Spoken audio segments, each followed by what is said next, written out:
यूं देखा जाए तो गीता में भगवान कृष्ण का मुख्य उपदेश साक्षी भाव पर ही केंद्रित है। फिर भी अलग अलग अध्यायों में थोड़ा थोड़ा सा भेद है। उस साक्षी तक पहुंचने की विधि में थोड़ा सा अंतर है। न जाने किस साधक को कौन सा उपाय जम जाए। अध्याय 13 जिसका नाम है क्षेत्र क्षेत्रज्ञ योग, यह अपने आप में बहुत ही महत्वपूर्ण है। अध्याय के नाम से ही स्पष्ट हो जाता है। शायद संस्कृत का यह शब्द बहुत लोगों की समझ में ना आए, तो सामान्य भाषा में हम इसे कह सकते हैं दृश्य दृष्टा योग, ज्ञेय ज्ञाता योग।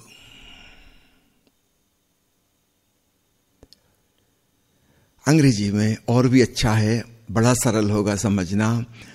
ऑब्जेक्ट एंड सब्जेक्ट एकदम स्पष्ट हो जाता है।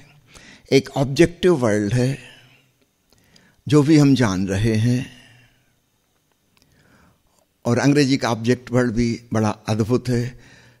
समझिए आप मेरे सामने बैठे हैं, तो अब आपके पीछे का व्यक्ति मुझे दिखाई नहीं दे रहा, आपने उसको ऑब्जेक्ट कर दिया।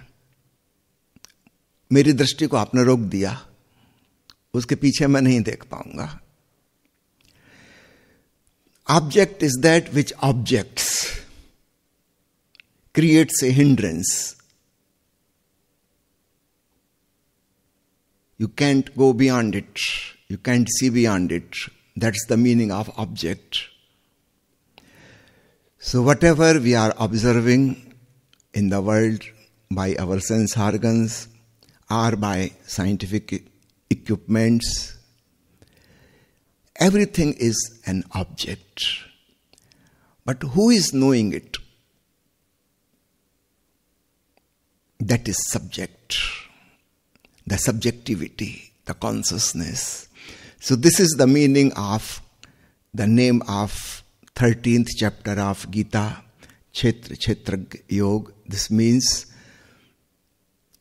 knowing the difference between the object and the subjectivity. तो अपनी इंद्रियों के माध्यम से अथवा वैज्ञानिक उपकरणों के माध्यम से हम जो कुछ भी जानेंगे, जान सकते हैं, वह सब दृश्य जगत है। यहां दृश्य से मतलब केवल आंख वाली बात ही नहीं, किसी भी इंद्रिय का वह ऑब्जेक्ट है। आप मुझे सुन रहे हैं तो वो सुनना एक ऑब्जेक्ट हो गया। आप किसी भोजन का स्वाद ले रहे हैं कि चाय की खुशबू ले रहे हैं, वो ऑब्जेक्ट बन गई। तो किसी भी माध्यम से हम कुछ भी जानते हैं, वह ऑब्जेक्ट है, वह एक क्षेत्र है, और इसको जानने वाला क्षेत्रज्ञ, क्षेत्र को जानने वाला क्षेत्रज्ञ, वो हमेशा ही हमारी चेतना है। सामान्यतः हम सोचते हैं कि मैं आंखों से देखता हूं, कान से सुनता हूं, नाक से सूंघता हूं। यह बात पूरी तरह से सही नहीं है। हां, आंख के माध्यम से देखता हूं, अगर आंख खराब हो जाए तो नहीं देख पाऊंगा, ये वाली बात सच है। नाक के माध्यम से सूंघता हूं, नाक खराब हो गई, सर्दी जुकाम हो गया, सुगंध दुर्गंधानी बंद हो गई, कोरोना हो गया, सुगंध बंद हो गई।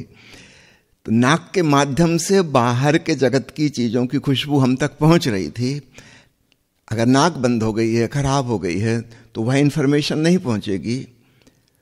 यह बात सच है। कान खराब हो गए, बहरे हो गए, तो बाहर क्या आवाज हो रही हमको पता नहीं चलेगा। तो इससे हम भ्रांति में पड़ जाते हैं कि कान सुनते हैं, आंख देखती है, नाक सूंघती है। नहीं, हमारे भीतर जो चैतन्य छुपा हुआ है वह जानता है। हां, इनके माध्यम से जानता है। जैसे एक घर का मालिक है और उसके मकान में, कमरे में बहुत सारी खिड़कियां हैं। एक खिड़की के माध्यम से बाहर का सुंदर बगीचा दिखाई देता है, सूर्योदय हो रहा वो दिखाई देता है। दूसरे खिड़की के माध्यम से पंछियों की आवाज आ रही है, झरने की कलकल ध्वनि सुनाई पड़ रही है। तीसरी खिड़की से फूलों की खुशबू आ रही है। ऐसी अनेक खिड़कियां हैं। क्या हम ये कहेंगे कि ये खिड़की ने सूर्योदय देखा, या खिड़की ने फूलों की खुशबू ली, या खिड़की ने पंछियों का संगीत सुना? हां, यह सच है कि अगर खिड़की बंद हो जाए तो फिर सूर्योदय नहीं दिखाई देगा, और पंछी की आवाज नहीं आएगी, और फूलों की खुशबू भी नहीं आएगी। लेकिन फिर भी खिड़की के माध्यम से कोई घटना घट रही थी। खिड़की को नहीं घट रही थी, भीतर मालिक था। इसलिए अगर उस घर में कोई हो ही ना तो खिड़कियां खुली रहेंगी, लेकिन सूर्योदय तो दिखाई नहीं देगा, क्योंकि देखने वाला ही कोई नहीं है। फूलों की खुशबू आती रहेगी, लेकिन कोई सूंघने वाला ही नहीं है। एक व्यक्ति जीवित है, अगले क्षण उसको हार्ट अटैक हो गया, खत्म हो गया, चेतना उसकी विलुप्त हो गई। उसकी आंख की खिड़की तो अभी भी ज्यों की त्यों है। उसके कान में कोई परिवर्तन थोड़ी हुआ। एक सेकंड पहले जैसा था, कान तो अभी भी वैसे ही का वैसा है, लेकिन अब सुनाई पड़ना बंद हो गया। खिड़की खुली है, अगर भीतर मालिक ही नहीं है सुनने वाला। तो इस प्रकार हमारी इंद्रियों के माध्यम से सूचना हमें प्राप्त होती है, लेकिन वो जो हम हैं वास्तव में वह हम चैतन्य हैं।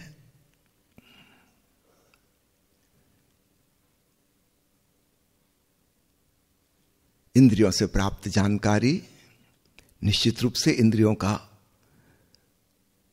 माध्यम बनाकर उपयोग किया गया है, लेकिन इंद्रिय स्वयं नहीं देखती, सुनती, सूंघती या स्वाद लेती, बल्कि भीतर जो मालिक है, चैतन्य है, वह जानता है।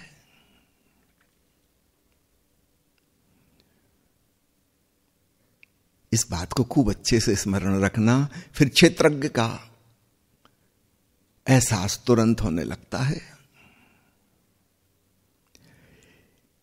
कल्पना करें, मान लीजिए कि हमारी सारी इंद्रियां खराब हो गई हैं या कर दी गई हैं, या हम पैदाइश ही अंधे बहरे थे और हमारे कान नाक पर पूरी त्वचा पर कोई बेहोशी वाली एनेस्थेटिक क्रीम लगा दी गई है। हमको कोई भी सेंसेशन नहीं, कोई स्पर्श करेगा तो पता नहीं चलेगा, कांटा चुभाएगा तो पता नहीं चलेगा, न सुगंध का न दुर्गंध का, जीभ पे भी वो मलम लगा दी गई है, कोई भी स्वाद का एहसास नहीं होगा। घनघोर अंधेरे कमरे में है, कुछ भी दिखाई नहीं दे रहा। जगत से हमारे सारे नाते टूट जाएंगे, किंतु फिर भी क्या हम कोई यह एहसास नहीं होगा कि मैं हूं? ये तो तब भी होगा। हमारा स्वयं का होना बिना किसी इंद्रिय के हमें पता है। कोई आपसे पूछे आपको पता कैसे चला कि आप हो, कि आप अपने आप को देख पा रहे हो? आपकी आंखें तो बंद हैं, घनघोर अंधेरा है। आप कहोगे मुझे अपने आप को देखने की थोड़ी जरूरत है, मैं बस जान रहा हूं कि मैं हूं। एक अंधा आदमी भी जानता है कि मैं हूं, बहरा आदमी भी जानता है कि मैं हूं। तो वो जो हमारा होना है वह किसी इंद्रिय का ऑब्जेक्ट नहीं है। उसकी सब्जेक्टिव नोइंग अपने आप में मौजूद है।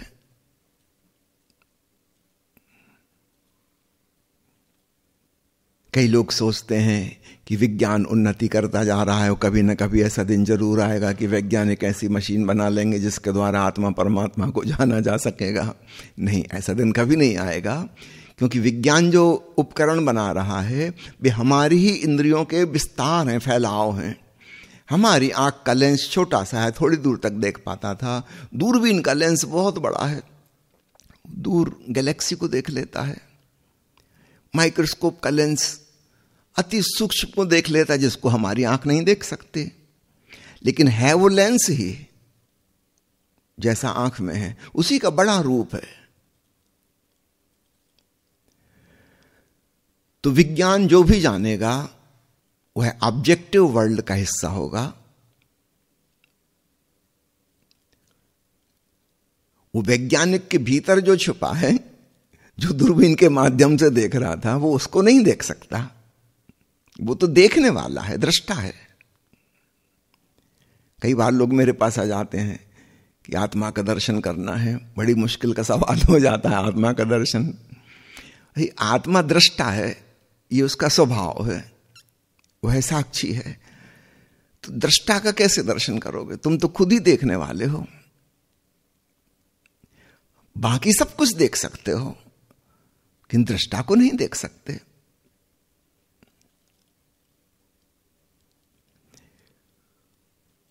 मुल्ला नसरुद्दीन से लोग कहते थे कि तुम्हारी नींद में चलने की आदत है, तुम कई बार उठ के कुछ कुछ करते रहते हो, कई बार घर के बाहर भी निकल आते हो, सड़क पे घूम आते हो, तुमको पता ही नहीं चलता नींद में। नसरुद्दीन का मैंने तो आज तक फील नहीं किया ऐसा।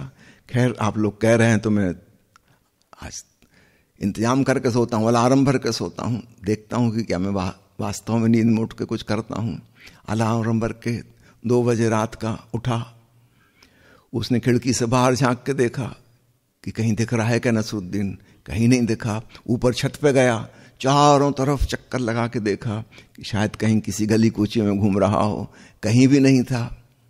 फिर उसको लगा ऐसा ना हो कि घर में कहीं भीतर हो, तो खुद घर के बाहर आया, खिड़की से झांक के देखा, दरवाजे से देखा, भीतर भी कहीं नहीं दिख रहा। तब उसने शोर मचा के सारे मोहल्ले वालों को उठा दिया और कहा कि तुम लोग झूठ बोलते हो, मैंने खुद जांच पड़ताल करके देख ली, गलत है तुम्हारी सूचना कि मैं रात को नींद में उठ जाता हूं। मैंने बाहर भी सब तरफ देख लिया, भीतर भी देख लिया। फिर नसरुद्दीन को नसरुद्दीन कैसे मिलेगा? वो तो खुद ही तो देखने वाला है।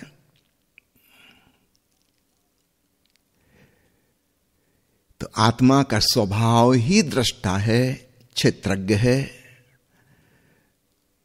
हां, स्वयं को वह स्वयं जान सकती है, लेकिन वो एक सब्जेक्टिव नोइंग होगी, ऑब्जेक्टिव नॉलेज नहीं होगी। The consciousness can know itself, but it will be a different kind of knowledge. We can call it subjective knowing. It is not objective knowledge. Just imagine if all our sense organs are not functioning, eyes are closed and we are in a very dark and soundproof room, and some anesthetic cream has been used on tongue and nose and all over the skin, and we cannot get any information about the world. Still we will know inside that I am.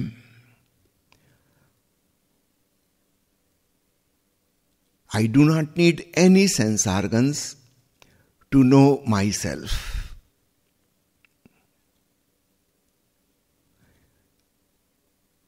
I am not an object for the sense organ.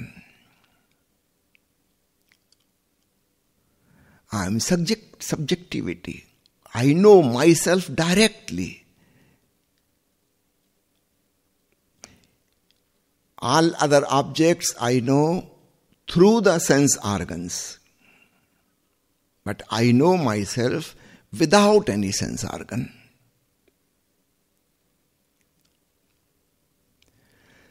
So, Kshetrajna, the subjective consciousness, has the capacity to know